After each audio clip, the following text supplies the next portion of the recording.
તો ઝીલિયા farm house અને police van ઉપર થયેલા હુમલાનો મામલો સામે આવ્યો છે। તો ભાવેશ રબારીએ ગોચર જમીનમાં ગેરકાયદેસર રીતે ફાર્મ હાઉસ બનાવ્યું હતું અને મસ્તાની ગેંગના મુખ્ય સૂત્રધાર ભાવેશ રબારીના આલિશાન મકાન પર બુલડોઝર ત્રાટક્યું છે। ચાણસ્મા વહીવટી વિભાગ દ્વારા બીજા દિવસ મકાન તોડવાની કામગીરી શરૂ કરાઈ અને ચુસ્ત પોલીસ બંદોબસ્ત વચ્ચે મકાન તોડવાની કામગીરી શરૂ કરવામાં આવી।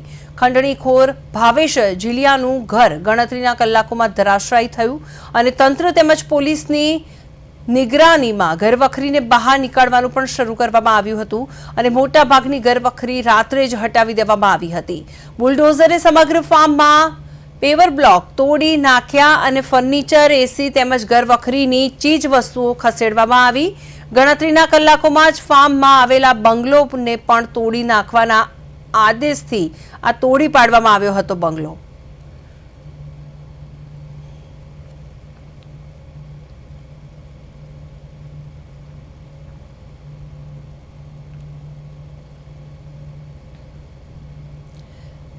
પાટણની આ વાત છે। પાટણમાં બીજા દિવસે પણ ડિમોલેશન યથાવત રહ્યું છે। ઝીલિયા ફાર્મ પર તંત્રનું બુલડોઝર ફર્યું છે। વહેલી સવારથી ડિમોલેશનની પ્રક્રિયા હાથ ધરવામાં આવી અને મોડી રાત્રે ફાર્મનો શેડ તોડી પાડવામાં આવ્યો છે।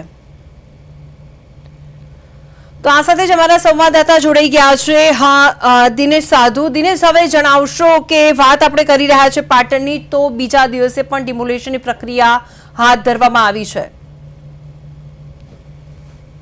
જી ચોક્કસ આથી જણાવું કે આજે બીજા દિવસે જે ભાવેશ વ્યાજખોર છે, વ્યાજખોર ભાવેશ રબારીનું ફાર્મ હાઉસ તોડી નાખવામાં આવ્યું છે। પોલીસ અને સરકારી તંત્ર દ્વારા તમામ જેસીબી દ્વારા પેલા ગેટ તોડવામાં આવ્યો હતો। ગેટ બાદ એનો જે પેવર બ્લોક ના જે રોડ બનાવવામાં આવ્યો હતો, આલિશાન જે મકાન છે તેના બાદ પોલીસ અને તમામ મકાનની સામગ્રી જે બહાર કાઢવામાં આવી છે, કાઢ્યા બાદ તે મકાનની આલિશાન મકાન તોડી દેવામાં આવ્યું છે। બિલકુલ। હવે દિનેશ, જે રીતે વાત કરવામાં આવી રહી છે, તો હવે ઝીલિયા ફાર્મ પર તંત્રનું બુલડોઝર ફર્યું છે અને પોલીસની દેખરેખ હેઠળ જ આ કાર્ય કરવામાં આવ્યું હતું। તો કોઈ બીજી કોઈ પ્રતિક્રિયા અને કોઈ નિવેદન સામે આવ્યા છે આ અંગે? ચોક્કસથી જણાવી દઉં કે પ્રક્રિયા લઈને જે ઘટના બની હતી ને ઠાકોર સમાજના જે આગેવાનો 23 તારીખે જે એકઠા થવાના હતા, જે જાહેરમાં ભરઘોડો કાઢીને માર મારવામાં આવ્યા હતા, તેને લઈને ગાંધીનગરના ધારાસભ્ય અલ્પેશ ઠાકોર પાટણ એસપી ખાતે આવ્યા હતા અને ત્યારબાદ અને 4 એલસીબી કર્મચારીને સસ્પેન્ડ કરી દેવામાં આવ્યા છે, જેનું નામ છે હસમુખ છે, કુલદીપ છે, કિરણ છે।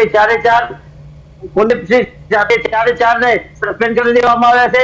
ત્યારબાદ અલ્પેશ ઠાકોરે વિધાનસભા સત્ર ચાલુ હોવાથી 23 તારીખે હાજર એવું કીધું હતું, પરંતુ ક્યાંક ને ક્યાંક અમુક અધિકારીઓ હજુ પણ ઠાકોર સમાજ રોજ છે તો એને 23 તારીખે રેલી લેશે કે શું કરવું? બિલકુલ, આભાર સમગ્ર વિગત માટે।